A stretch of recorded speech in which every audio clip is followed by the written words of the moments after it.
নমস্কার বন্ধুরা, গল্পের হাটে আপনাদের সকলকে স্বাগত জানাই। বন্ধুরা, গল্পের হাটে আমার আজকের নিবেদন সুনীল গঙ্গোপাধ্যায়ের রচিত ছোট গল্প কাকাবাবু বনাম মূর্তিচোর। গল্পটি শুনে ভালো লাগলেই অবশ্যই ভিডিওটি লাইক, কমেন্ট, শেয়ার আর আমার চ্যানেলটিকে সাবস্ক্রাইব করে দেবেন। তাহলে চলুন বন্ধুরা, গল্পটি শুরু করা যাক।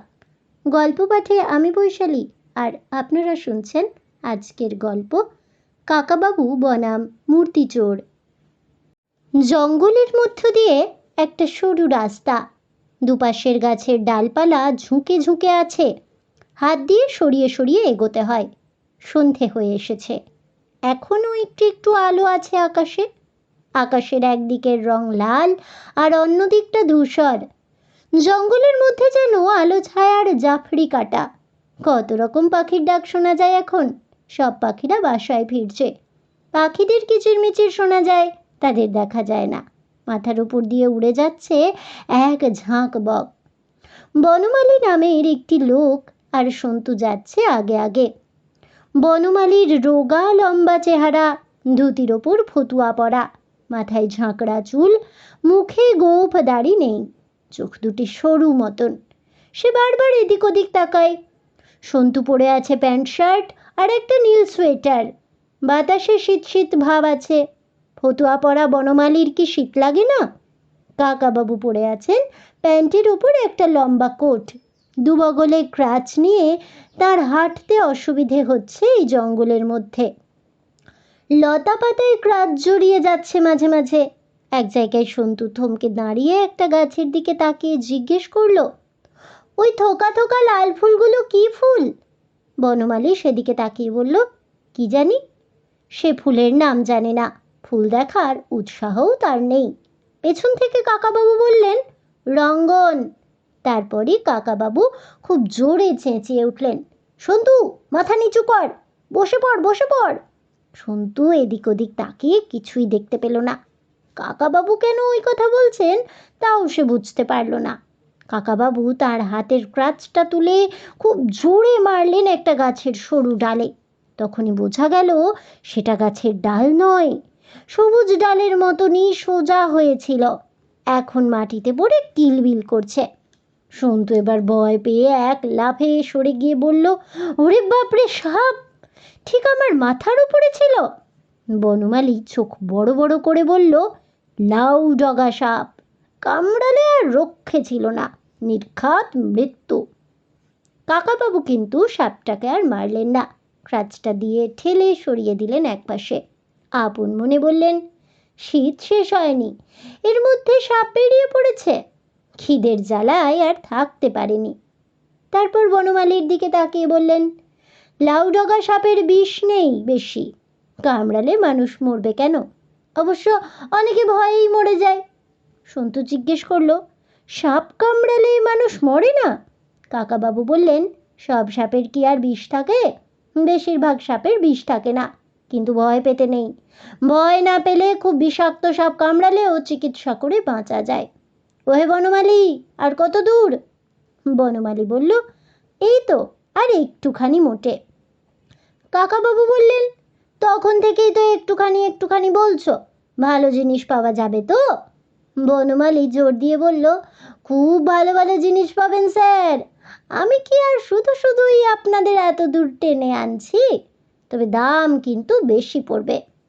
কাকাবাবু বললেন, যতই দাম পড়ুক তাতে কিচ্ছু আসে যায় না, কিন্তু জিনিস পছন্দ হওয়া চাই চাই, পছন্দ না হলে তুমিও একটাও পয়সা পাবে না।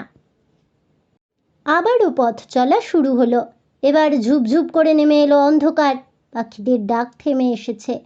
কাকাবাবু পকেট থেকে টর্চ বার করে সন্তুর দিকে এগিয়ে দিলেন।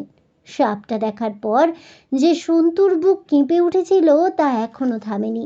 সে টর্চের আলো ফেলে চারদিক ভালো করে দেখছে। একটু বাদে পাতলা হয়ে এলো জঙ্গল।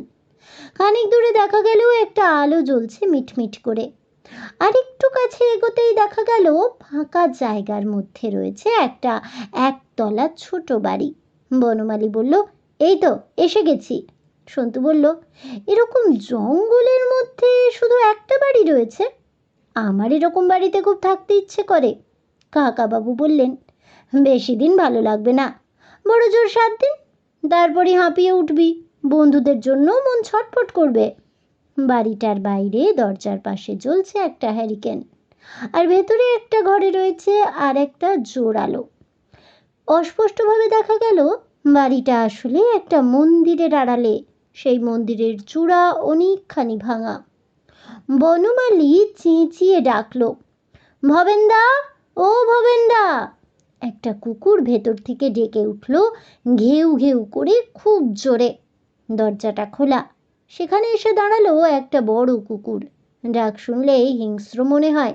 বনমালী ভয় পেয়ে পিছিয়ে এসে আবারও চেঁচিয়ে বললে, ভবেন্দা, কুকুর সামলাও। এবারই ভেতর থেকে কেউ একজন হাঁক দিল। কে? বনমালী বলল, ভবেন্দা, আমি বনমালী গো। মালদার বনমালী নস্কর, তোমার সঙ্গে কাজের কথা আছে। ভেতর থেকে কেউ একজন ভোলা ভোলা বলে দুবার ডাকতে এই কুকুরটা থেমে গেল। তারপর বেরিয়ে এলো এই লোকটি।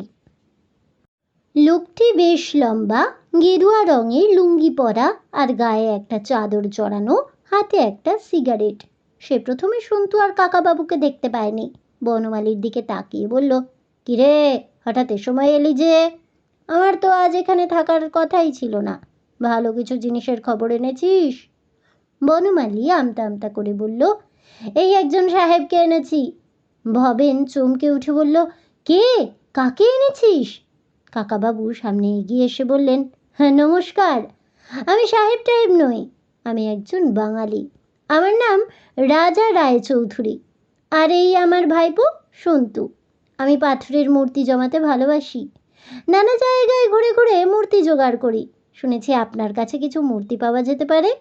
ভবেন ভুরু কুচকিয়ে বলল, আমার কাছে? আমি মূর্তি কোথায় পাবো? কী রে বনমালী, তুই কি বলেছিস? বনমালী বলল, ইনি ভালো দাম দেবেন বলেছেন। কুকুরটা কাকাবাবুর কাছে এসে ঘুরে ঘুরে গো গো গর্জন করছে। কাকাবাবুর কাছে ক্রাচ থাকে বলেই সব জায়গায় কুকুরেরা তাকে অপছন্দ করে। কাকাবাবু বললেন, ভবেনবাবু, আপনার কুকুরটা আগে বাঁধুন, না হলে ভালো করে কথা বলা যাবে না। এত দূর থেকে এলাম, বাড়ির মধ্যে আমাদের বসতে বলবেন না। ভবেন বলল, আর তো কোনো কথা নেই, আপনারা কেন এসেছেন জানি না, আমার কাছে মূর্তি টুর্তি কিচ্ছু নেই। সন্তু বলল, আমার খুব তেষ্টা পেয়েছে, 1 গ্লাস জল পেতে পারি? ভবেন বলল, ঠিক আছে, ভেতরে আসুন, আমি ভোলাকে সরাচ্ছি। আয় ভোলা, আয় আয়। ঘরের ভেতরটা বেশ ঝকঝকে পরিষ্কার। একটা খাট পাতা, বসবার জন্য রয়েছে কয়েকটি মোড়া। দেওয়ালে ঝুলছে একটা বাঘের ছাল। ভবেন গেরুয়া পরে থাকলেও তার ভাবভঙ্গি মোটেই সাধুর মতো নয়। কুকুরটাকে অন্য জায়গায় বেঁধে এসে সে সন্তুকে 1 গ্লাস জল এনে দিল। সন্তু চুমুক দিতে দিতে বলল, সেই সাপটাকে দেখার পর থেকেই আমার গলা শুকিয়ে এসেছিল। কাকাবাবু বললেন, আপনি তো বেশ নিরিবিলিতে থাকেন ভবেনবাবু, জঙ্গলের মধ্যে দিয়ে অনেকটা আসতে হয়, পায়ে হেঁটে ছাড়া এখানে আসার আর অন্য কোনো উপায় নেই, তাই না? ভবেন শুকনো গলায় বলল, আগে কাজের কথা হোক। দেখুন মশাই, আমি মূর্তি বিক্রি করি ঠিকই, কিন্তু আমার কাছে 200-500 টাকার কম দামি জিনিস পাবেন না। সবচেয়ে কম দামেরটা 10,000, আরও দামি আছে 50,000, 2 লাখ, 5 লাখ। যদি কম দামি জিনিসের খোঁজে এসে থাকেন তাহলে আমার সময় নষ্ট করে কোনো লাভ নেই। কাকাবাবু বললেন, সে কি, জিনিস দেখবার আগেই দামের কথা? আমাদের দেখে বুঝি মনে হয় আমরা সস্তার খদ্দের? আমার একটা তেলের কল আছে, ভগবানের আশীর্বাদে টাকা পয়সার অভাব নেই। ভালো মূর্তি পেলে যত দাম লাগে দেব। ভবেন বলল, ক্যাশ টাকা এনেছেন? আমি চেক টেক নিই না। কাকাবাবু কোটের একটা পকেটে থাবড়া মেরে বললেন, আছে, টাকাও সঙ্গে আছে, আমিও নগদ কারবারে বিশ্বাস করি। সন্তু আবদারের সুরে বলল, আমার একটা সরস্বতীর মূর্তি চাই, আর একটা গণেশ। ভবেন এ ঘর থেকে একটা হ্যাজাক বাতি নিয়ে বলল, আসুন আমার সঙ্গে। ঘরের পেছন দিকে একটা চাতাল, তার ওপাশে ভাঙা মন্দির। ওরা এলো সেই মন্দিরের মধ্যে। ছাদটা একেবারেই ভেঙে গেছে, সেখানে গজিয়েছে বটগাছের চারা। শিবলিঙ্গটি কিন্তু অক্ষতই রয়েছে, কিছু শুকনো ফুল বেলপাতাও ছড়ানো। মনে হয় মাঝে মাঝে এখানে পুজো হয়। ভবেন শিবলিঙ্গের সামনে হাঁটু গেড়ে বসে প্রথমে প্রণাম করলো। তারপর সেই শিবলিঙ্গ ধরে খুব জোরে ঠেলা দিতেই সেটা সরে গেল খানিকটা। সেখানে দেখা গেল একটা অন্ধকার গর্ত। সেই গর্তে হাত ঢুকিয়ে ভবেন একটা মূর্তি তুলে আনলো। কাকাবাবু সেটা হাতে নিয়ে ঘুরিয়ে ফিরিয়ে দেখতে লাগলেন। প্রায় 1 হাত লম্বা একটা বিষ্ণু মূর্তি, কালো পাথরের তৈরি। ভবেন বলল, এটার বয়স প্রায় 550 বছর, দাম পড়বে 18,000। কাকাবাবু বললেন, হ্যাঁ, বাহ বাহ, খুব সুন্দর, খুব চমৎকার, দেখি আর কি কি আছে। ভবেন আরেকটা কালো মূর্তি তুলল। এটা একটা গণেশ, পাথরের নয়, মনে হয় পেতলের। ভবেন বলল, এটা পঞ্চধাতুর তৈরি, বিষ্ণুপুরের গণেশ, 300 বছরের পুরনো, এটার দাম পড়বে 12,000। সন্তু বলল, ওটা আমি নেব, ওটা আমার চাই। কাকাবাবু বললেন, হ্যাঁ, নিবি নিবি, আগে দর দামটা ঠিক হোক। আর কি আছে দেখি। ভবেনের পর আরো 7টা মূর্তি বার করে দেখালো। বেশিরভাগই নারায়ণের, একটা রাধাকৃষ্ণের, একটা দুর্গার। কাকাবাবু সবকটা খুঁটিয়ে দেখে বাহ বাহ, কি সুন্দর, কি চমৎকার বলতে লাগলেন। সব কটা দেখা হয়ে গেলে বললেন, আর নেই? মদন মোহনের মূর্তি নেই? ভবেন একটা নারায়ণের মূর্তি দেখিয়ে বলল, এইটাই তো মদন মোহন। কাকাবাবু বললেন, এটা তো বিষ্ণুপুরের, কুচবিহারের মদন মোহন নেই। ভবেন বলল, আমার কাছে আর কিছু নেই। কাকাবাবু হতাশভাবে বললেন, যা, তাহলে কি হবে? এর একটাও যে আমার পছন্দ হলো না। ভবেন বলল, এতগুলো দেখালাম, একটাও পছন্দ হলো না? কাকাবাবু দুদিকে মাথা নেড়ে বললেন, না, একটাও না। কি করে পছন্দ হবে? গণেশের মূর্তিটা পঞ্চধাতুর বললেন, ওটা আসলে পেতলের, পুরনোও নয়, নকল। পাথরের মূর্তিগুলো বড় জোর 50-60 বছরের পুরনো। আর ওই যে বিষ্ণু মূর্তিটা, এটা একেবারে আসল আর পুরনো। এটা বিষ্ণুপুর মন্দির থেকে চোরাই জিনিস, ওটাও আমার চাই না। কুচবিহারের মদন মোহনের মূর্তিটা পেলে যত দাম লাগে তাতেই রাজি। সেই মূর্তিটা কোথায়? ভবেন এবারে চোখ শুরু করে কাকাবাবুর দিকে একটুক্ষণ তাকিয়ে রইল। তারপর হিংস্র গলায় বলল, তুমি আমার সঙ্গে ধোঁকাবাজি করতে এসেছ? তুমি পুলিশের লোক, তাই না? কাকাবাবু নিরীহভাবে বললেন, না না না, আমি পুলিশের লোক নই। মদন মোহনের মূর্তিটা বার করো, তার জন্য যত টাকা চাও দেব। বনমালী এতক্ষণ চুপ করেছিল, এবারে চেঁচিয়ে বলল, ভবেনদা, আমি এখানে আসতে চাইনি, এই লোকটা আমাকে ভয় দেখিয়ে জোর করে এনেছেন। বিশ্বাস করো, আমি ইচ্ছে করে আনিনি। ভবেন বলল, তুই ওই খোকাটাকে জাপটে ধরতো, আমি এই বুড়োটাকে ধরছি, আমার সঙ্গে চালাকি করতে এসেছে। বনমালী সন্তুকে 2 হাতে জড়িয়ে চেপে ধরল, কিন্তু সে সন্তুকে চেনে না। সন্তু সঙ্গে সঙ্গে জুজুৎসুর প্যাঁচে তাকে উল্টে দিয়ে দড়াম করে ফেলে দিল মাটিতে। দেওয়ালে বনমালীর মাথা ঠুকে গেল খুব জোরে। সন্তু 2 হাতের ধুলো ঝেড়ে বলল, একটুও গায়ের জোর নেই। ভবেন তার পেছনের দেয়ালে ঝোলানো একটা মস্ত বড় খাঁড়া তুলে নিয়ে কাকাবাবুকে বলল, দেব শেষ করে, দেব? কাকাবাবু বললেন, বাহ, খাঁড়াটা তো বেশ পুরনো মনে হচ্ছে, দেখি দেখি, দাও তো, ওটার দাম কত পড়বে? ভবেন বলল, আমার সঙ্গে চালাকি করতে এসো না, এক কোপে মুন্ডু উড়িয়ে দেব। সঙ্গে টাকা পয়সা কি আছে, বার করো তো বুড়ো।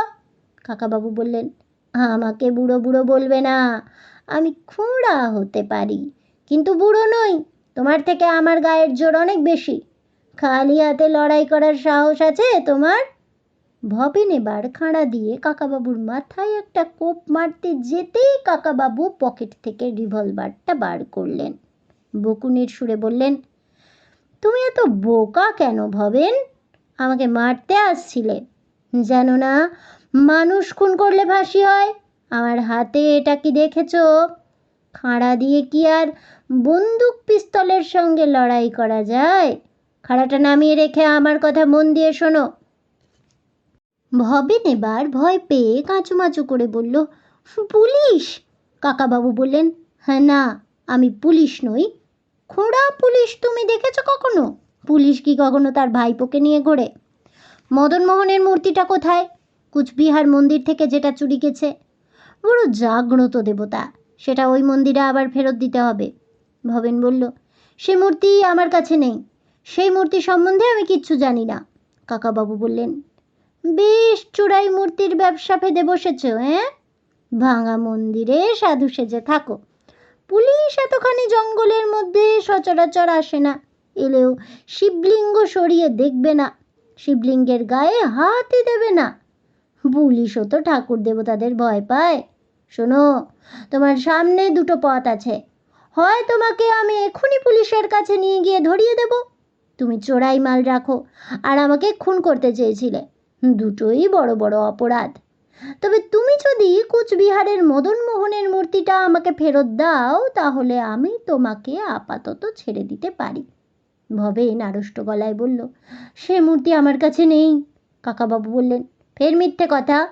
ভবেন বলল, আপনার পা ছুঁয়ে বলতে পারি স্যার, মিথ্যে নয়, আমার কাছে নেই। কাকাবাবু বললেন, তবে কার কাছে আছে? ভবেন বলল, আমি জানি না। কাকাবাবু একটা দীর্ঘশ্বাস ফেলে বললেন, তাহলে চলো থানায়। 10টি বছর জেলের ঘানি ঘোরাবে। ওহে বনমালী, তোমাকেও ছাড়বো না, তুমিও জেল খাটবে। বনমালী কাঁদো কাঁদো হয়ে বলল, আমি কিছু করিনি স্যার, আমি আপনাদের পথ দেখিয়ে এনেছি। কাকাবাবু বললেন, তুমি সন্তুকে জাপটে ধরেছিলে, আমাদের কাছ থেকে টাকা পয়সা কেড়ে নেবার মতলব করেছিলে, এখন চলো। হঠাৎ ঘুরে দাঁড়িয়ে কাকাবাবু ভবেনের গালে এত জোরে একটা চড় মারলেন যে সে ঘুরে পড়ে গেল।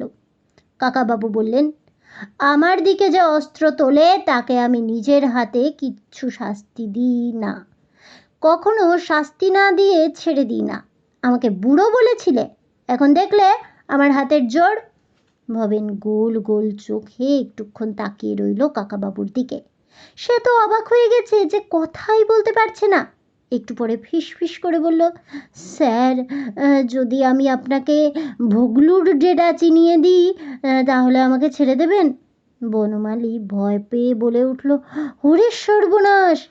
কাকাবাবু জিজ্ঞেস করলেন, এই ভগলু বুঝি মদনমোহনের মূর্তি চুরি করেছে? ভবেন বলল, সে চুরি করেনি, ভালো ভালো মূর্তি ভগলুর কাছে জমা হয়, সেগুলো সে চোরাপথে বিলেতে পাঠায়, অনেক টাকা দাম পায়। ভগলু অতি সাংঘাতিক লোক, সে যদি টের পায় যে আমরা তার নাম বলে দিয়েছি, তাহলে সে আমাদের খুনই করে ফেলবে। তার হাতে অনেক গুন্ডা আছে, আমি দূর থেকে তার বাড়িটা দেখিয়ে দিতে পারি, তারপর আমি আর সেখানে থাকবো না। কাকাবাবু হেসে বললেন, তোমায় আমি বিশ্বাস করব কি করে? তুমি দূর থেকে কার না কার বাড়ি দেখে সরে পড়বে, আর আমি তাই মেনে নেব। তোমার মতন লোকদের তো মিথ্যে কথা বলতে বাধে না। এই সন্তু, ক্যামেরা বার কর। সন্তু অমনি পকেট থেকে একটা ছোট্ট ক্যামেরা বার করে ফটাফট ছবি তুলতে লাগলো। কাকাবাবু বললেন, ভবেন, তোমার আর তোমার এই চোরাই মালের আস্তানার ছবি তোলা রইল আমাদের কাছে। এই ছবি পুলিশের কাছে দিলে ধরা পড়ে যাবেই, বনমালীও পালাতে পারবে না। এবার চলো দেখি কোথায় থাকে তোমার সেই ভগলু। সেখান থেকে বেরিয়ে একেবারে সামনে সামনে চলল সন্তু, তারপর বনমালী, তারপর ভবেন। কাকাবাবু পেছনে। তিনি রিভলভারটা রেখে দিলেন পকেটে। শুধু একবার বললেন, ভবেন, মাঝপথে পালাবার চেষ্টা করলে কিন্তু তোমার একটা পা জন্মের মতন খোঁড়া হয়ে যাবে। তখন আমায় দোষ দিও না, আমার হাতের টিপ খুব ভালো, এক একটা গুলিতে তোমার এক একটা পা খোঁড়া হয়ে যাবে। জঙ্গলের বাইরে রয়েছে একটা জিপ গাড়ি, ড্রাইভার ঘুমিয়ে পড়েছিল। সবাই সেই জিপ গাড়িতে উঠল। সন্তু আর বনমালী পেছনে, ভবেন আর কাকাবাবু সামনে ড্রাইভারের পাশে। ভবেনের নির্দেশে গাড়িটা ছুটে চলল। কাকাবাবু জিজ্ঞেস করলেন, এই ভগলুর আসল নাম কি? ভবেন বলল, তা তো জানি না স্যার, সবাই ভগলু ভগলু বলেই ডাকে। ওর একটা থালা বাসনের দোকান আছে, কিন্তু ওর আসল ব্যবসা মূর্তি পাচার করা। ও কি নিজের লোক দিয়ে নানান মন্দির থেকে মূর্তি চুরি করিয়ে আনায়?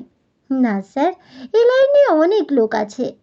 কুচবিহারের ওই মদনমোহন মূর্তি প্রথমে চুরি করে বিষ্টু দাস, সে পরের দিনই 5,000 টাকায় সেটা বিক্রি করে দেয় শিলিগুড়ির অজিত সিংকে। অজিত সিং সেটা 15,000 টাকায় বিক্রি করেছে শেঠ সুরজমলকে। পেছন থেকে সন্তু জিজ্ঞেস করলো, প্রথম চোরটার নাম বিষ্টু দাস, সে কাকে বিক্রি করেছিল? সন্তু একটা ছোট খাতা খুলে নামগুলো লিখে নিচ্ছে। ভবেন বলল, শেঠ সুরজমল মূর্তিটা আমার কাছে এনেছিল, কিন্তু দাম চাইল প্রায় 35,000 টাকা। অত টাকা আমি দিতে পারিনি, তাই ভোগলু নিয়ে নিয়েছে। ও বিলেত আমেরিকায় পাঠিয়ে লাখ লাখ টাকা রোজগার করবে। কাকাবাবু বললেন, একেই বলে চোরে চোরে মাস্তুতো ভাই। তোমরা সবাই সবাইকে চেনো। প্রায় 1 ঘন্টা গাড়িটা চলার পর এসে থামলো শ্রীপুর নামের একটা ছোট্ট শহরে। রেল স্টেশনের পাশেই বাজার, আর কিছু দোকানপাট ছাড়া সেখানে আর কিছুই নেই। বেশ রাত হয়ে গেছে, তবু কয়েকটা দোকান খোলা আছে। একটা থালা বাসনের দোকানের পাশ দিয়ে যখন জিপ গাড়িটা আস্তে আস্তে যাচ্ছে, তখন ভবেন বলল, ওই দেখুন স্যার, কাউন্টারে ভোগলু বসে আছে, খুব বড় গোঁফ। ভোগলুর চেহারাটা দেখবার মতন। মাথায় একটাও চুল নেই, চকচকে টাক, কিন্তু নাকের নিচে শেয়ালের লেজের মতন একটা মোটা গোঁফ, মুখখানা গোল। বেশ হৃষ্টপুষ্ট চেহারা। দোকানে আরো 3-4 জন লোক রয়েছে, মনে হয় তারা খদ্দের নয়, ভোগলুরই দলের লোক। গাড়িটা বাজার পেরিয়ে যাবার পর দুখানি পাকা দোতলা বাড়ি চোখে পড়ল। ভবেন বলল, এই প্রথম বাড়িটা ভোগলুর, আর দ্বিতীয়টা ওর ভাইয়ের। দুটোই ভোগলুর বাড়ি বলতে পারেন। কাকাবাবু জিজ্ঞেস করলেন, চোরাই মূর্তিগুলো কোথায় রাখে? ভবেন বলল, তা আমি বলতে পারবো না স্যার, তবে আপনাকে আমি আর একটা খবর দিচ্ছি। কাছেই বাংলাদেশের বর্ডার। প্রত্যেক শনিবার সেখানে একটা বড় হাট হয়। সেই হাটের দিনে লোকজনের ভিড়ের মধ্যে ভোগলু ভালো ভালো মূর্তি বাংলাদেশে পাচার করে দেয়। ওখান থেকে কিছু জিনিস এদিকে আসে। এই শনিবার যদি নজর রাখেন, তাহলে মূর্তিটা হাতে নাতে ধরে ফেলতে পারেন। কাকাবাবু বললেন, মূর্তিটা এর মধ্যেই যদি পাচার করে দিয়ে থাকে? ভবেন বলল, না, দেয়নি। আমাদের কানে তো সব খবর আসে। আরও বেশি দাম বাড়ানোর জন্য ভোগলু এখনো সেটাকে আটকে রেখেছে। কাকাবাবু বললেন, ঠিক আছে, দেখা যাক। এখানে কোনো হোটেল টোটেল আছে? রাতটা কাটাতে হবে তো। ভবেন বলল, একটা ছোট হোটেল আছে, কিন্তু সেখানে কি আপনারা থাকতে পারবেন? হাট বাজারের লোকেরা এসে থাকে। কাকাবাবু বললেন, খুব থাকতে পারবো, একটা ঘর পেলেই হলো। ভবেন এবার হাত জোর করে বলল, আপনার কাছে দয়া করে চাইছি স্যার, ক্ষমা করে দিন, এবার আমাকে ছেড়ে দিন। ভোগলুর লোকজন আমাকে চিনতে পারবে, এখানে দেখলেই সন্দেহ করবে। যখন তখন খুন করতে ওদের আটকায় না। বনমালী কাকুতি মিনতি করে বলল, আমাকেও মুক্তি দিন স্যার, নইলে ভোগলু মেরে ফেলবে। কাকাবাবু বললেন, ঠিক আছে, ছেড়ে দিতে পারি, কিন্তু তোমাদেরও এই চোরাই মূর্তির কারবার ছাড়তে হবে। 3 মাস পরে আমি এসে আবারও খোঁজ খবর নেব।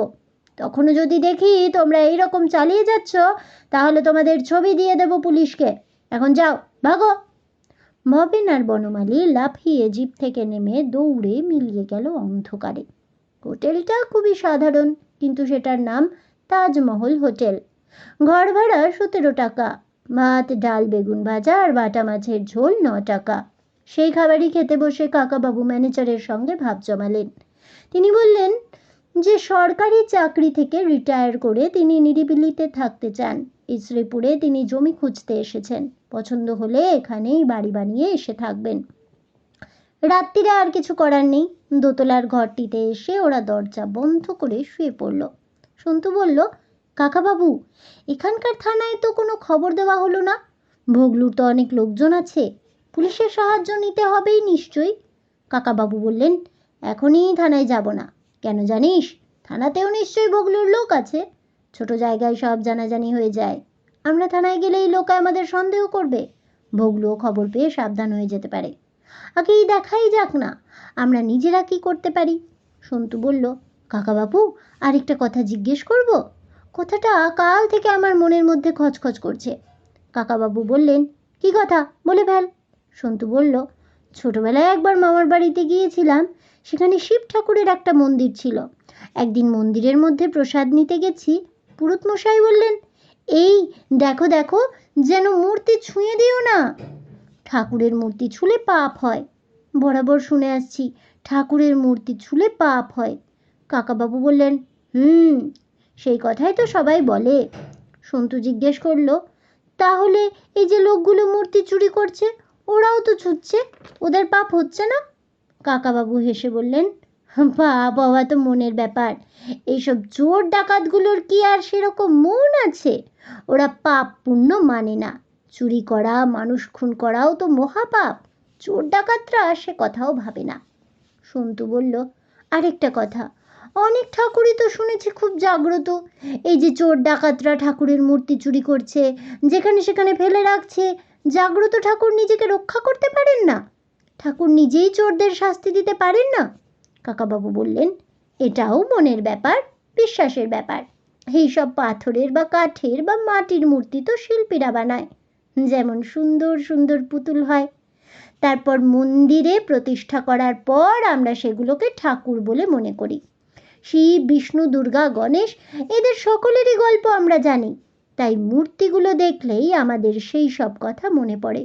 কিন্তু যারা ওসব কাহিনী জানে না, যেমন ধর কোনো বিদেশি এসে যদি এরকম একটা মূর্তি দেখে, তার কাছে পুতুলই মনে হবে। আর আমাদের মধ্যেও যারা পুজো করে তারা কেউ শুধু নিয়ম রক্ষার জন্য মাথা ঠুকে প্রণাম করে যায়, কেউ বেশি ভক্তি নিয়ে পুজো করে, কেউ ভয়ে ভয়ে পুজো করে। যার যেমন বিশ্বাস। যার বেশি বিশ্বাস সে মনে করে এই দেবতার মূর্তি মানুষের উপকার করতে পারে, অসুখ সারিয়ে দিতে পারে। ঠাকুরের পুজো ঠিক মতন না করলে মহা বিপদ হতে পারে। সবই বিশ্বাসের ব্যাপার। আসলে কিন্তু মানুষের উপকার করা কিংবা ক্ষতি করার কোনো ক্ষমতাই কোনো মূর্তির থাকে না, নিজেকেই বাঁচাতে পারে না। চোর ডাকাতদের ভক্তিও নেই, বিশ্বাসও নেই, তাই মূর্তিগুলোকে মনে করে পুতুল। সন্তু বলল, শুনেছি অনেক চোর ডাকাতও পুজো করে। কাকাবাবু বললেন, সেটাও একটা মজার ব্যাপার। আগেকার দিনে ডাকাতরা কালী পুজো করে তবেই ডাকাতি করতে বেরোতো। ডাকাতি করতে গিয়ে মানুষ খুন করত। যারা মানুষ মারে, অন্যের সম্পত্তি ছিনিয়ে নেয়, কোনো দেবতা কি তাদের কখনো সমর্থন করতে পারেন? আজকালও দেখবি যারা খাদ্যে ভেজাল দেয়, জোত চুরি করে, গরিবদের ঠকায়, তারাই আবার বড় বড় মন্দির বানায়, ঢাক ঢোল বাজিয়ে পুজো দেয়। এসবই মিথ্যে। মানুষকে ভালোবাসাই সবচেয়ে বড় পুণ্যের কাজ। পরদিন সকালে উঠে কাকাবাবু আর সন্তু হোটেলের একটা বাচ্চা ছেলেকে নিয়ে বেরুলো। ছেলেটির নাম পরাণ। সেই সবাইকে ডেকে ডেকে জানিয়ে দিল যে এই খোঁড়াবাবুটি এখানে জমি খুঁজতে এসেছেন। জমি দেখার নাম করে পুরো জায়গাটা ঘুরে দেখা হলো। শ্রীপুর জায়গাটা বেশ ছিমছাম সুন্দর। একটা পাতলা মতন নদীও আছে। পাতলা হলেও নদীটির বেশ তেজ, বেশ স্রোত আছে। খানিক দূরে একটা বড় নদীর সঙ্গে মিশেছে। ভগলুর বাড়ি এই নদীর ধারেই। বাড়ির পেছন দিকে একটা ঘর রয়েছে, সেটা একেবারে নদীর ওপরেই বলা যায়। পরাণের কাছ থেকে ভগলু সম্পর্কেও কিছু খবর পাওয়া গেল। তাকে এখানে সবাই ভয় পায়। সে স্থানীয় লোক নয়, বাইরের কোনো জায়গা থেকে এখানে এসে ব্যবসা শুরু করেছে। একটা থালা বাসনের দোকান করেই কি করে সে বড় লোক হয়ে গেল তা কেউ জানে না। 4-5 জন গুন্ডা মতন লোক সবসময় থাকে তার আশেপাশে। থানার লোকজনের সঙ্গে তার ভাব আছে। পুলিশরা প্রায়ই তার বাড়িতে নেমন্তন্ন খেতে যায়। ভগলু নিজেও নাকি দারুণ পেটুক। সে একাই 2টো মুরগি খেয়ে ফেলতে পারে, 2 কিলো পাঁঠার মাংস খায়। একটা গোটা রুই মাছ না হলে তার চলে না। দুপুরবেলা প্রায় রোজই সে একা একা নদীর ধারের ছোট ঘরটায় বসে খায়। খাবার সময় অন্য লোক কাছে থাকা সে মোটেও পছন্দ করে না। রাত্রিরে সে ওই ছোট ঘরটাতেই থাকে।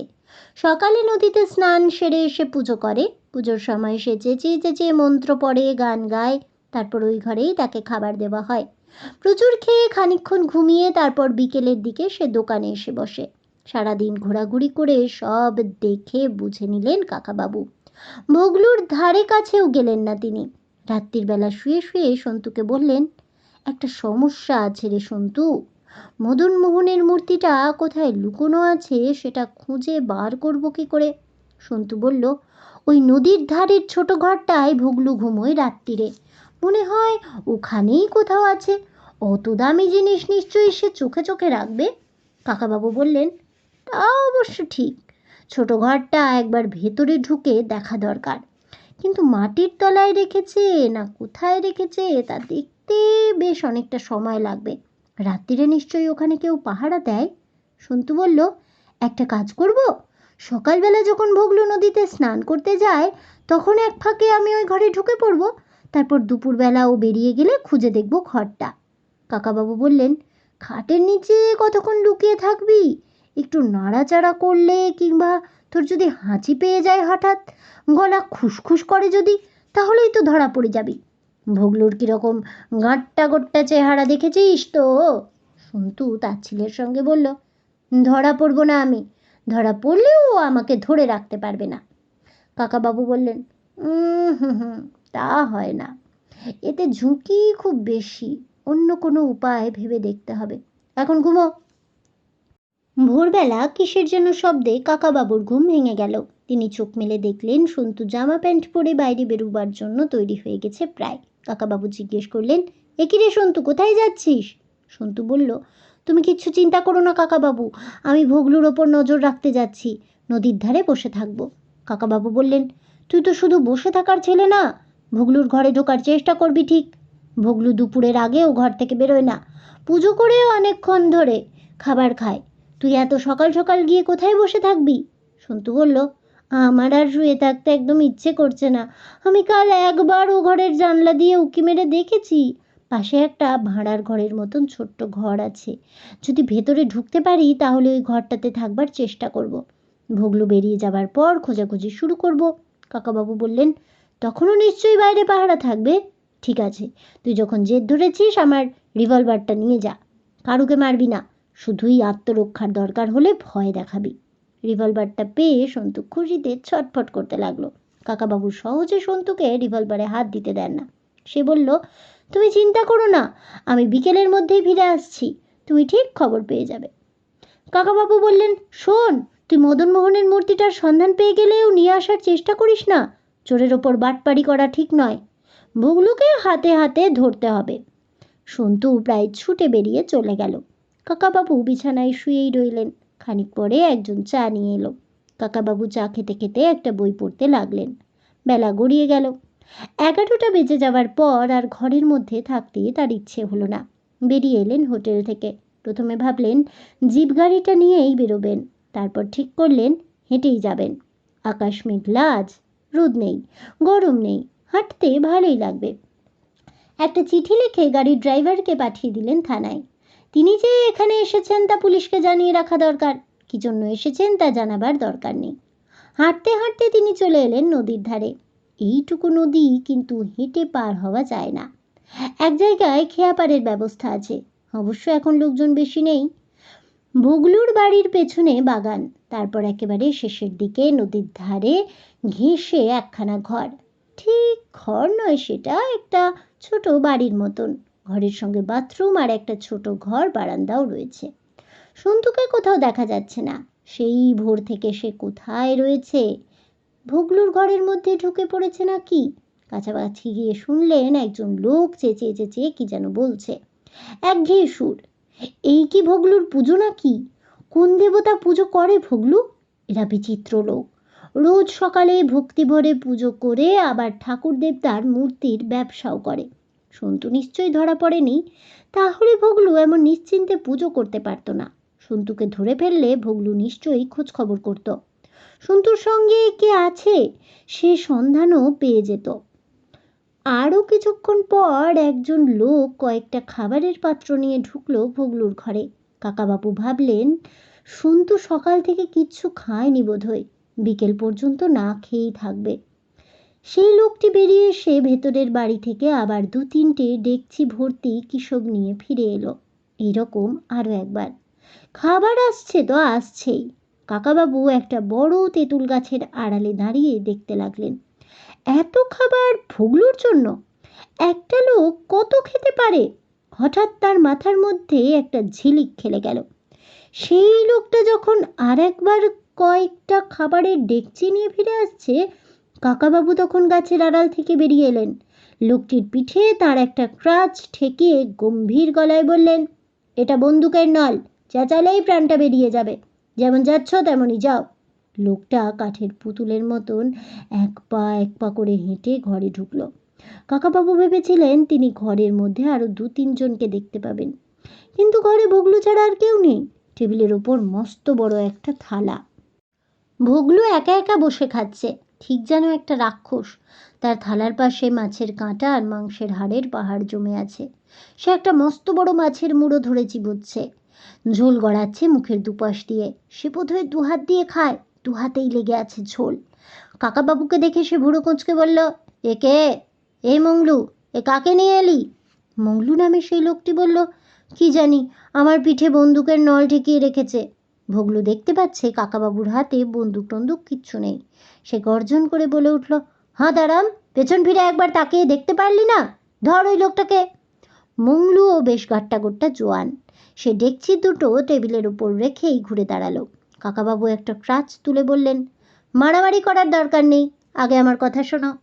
ভোগলু, তুমি কুচবিহারের মদনমোহন মূর্তিটা রেখে দিয়েছ কেন? এই নিয়ে যে কুচবিহারে দাঙ্গা বাঁধার উপক্রম। তুমি নিজে একজন ভক্ত হয়ে ঠাকুরদেব তার মূর্তির ব্যবসা করো? ছি, ওটা ফেরত দিয়ে দাও। ভোগলু বলল, কে বলল ওই মূর্তি আমার কাছে আছে? কাকাবাবু বললেন, আমি ঠিক খবর নিয়েই এসেছি, মূর্তিটা আমায় দিয়ে দাও। ভোগলু বলল, এই মংলু, লোকটাকে ধরতে পারছিস না?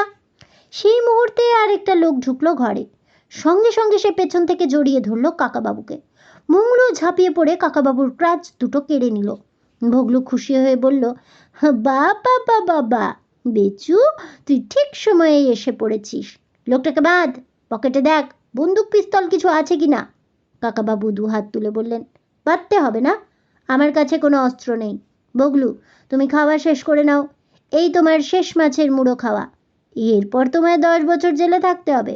ভোগলু বলল, তুমি একটা খোঁড়া, আমাকে জেলে পাঠাবে?